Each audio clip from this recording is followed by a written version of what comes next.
Je m'appelle Saïd Amish et je suis le réalisateur du court-métrage Le Départ. Le Départ c'est une histoire que j'avais en tête depuis longtemps. Parce que quand j'étais à la FEMIS, on écrivait déjà des scénarios dans le département de production. Et j'avais déjà un peu imaginé ce travail-là sur le dernier moment d'un enfant qui doit quitter son pays.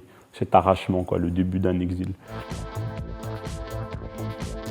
Je ne voulais pas que ça soit ni dans le centre-ville, ni dans une Médina, ni dans un bidonville. Je voulais que cette question de l'immigration touche une classe moyenne. Donc pour moi, c'était hyper important que les lieux racontent cette classe moyenne, cette classe émergente, mais qui est quand même entre la pauvreté et l'émergence.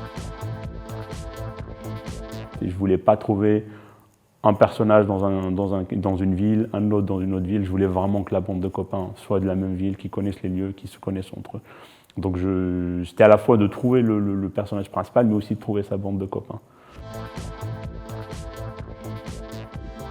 C'est l'équivalent de Zidane et de la Coupe du Monde 98 en France, donc il est très connu. L'esthétique du film, pour moi, c'était une esthétique du souvenir. C'est-à-dire que cet enfant, on suit son exil, on suit son déchirement au présent.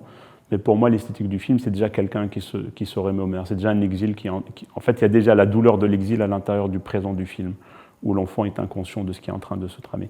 Donc pour moi, il y avait ce passé presque qui aurait pu ne pas exister.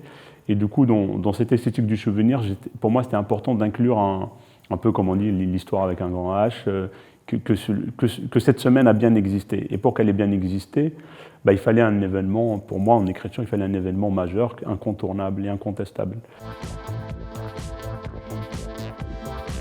Je pense qu'on peut faire des très beaux films d'une demi-heure, Et en fait, je ne me suis pas posé la question de la durée. Pour moi, le film doit durer cette durée-là. Au montage, avec Xavier Servin, on a beaucoup travaillé pour avoir quelque chose d'épuré et pas en faire non plus des tonnes. Donc pour moi, cette histoire avait cette bonne durée-là. Et je ne me suis pas dit, il faut que je fasse un court, il faut que je fasse un long. Même j'ai fait le court après le long et je n'ai pas senti, à part la pression économique qui n'est pas la même, je n'ai pas senti de différence pour moi. Ça reste deux films où il faut s'engager, il faut aller au bout de l'aventure, il faut avoir quelque chose à défendre.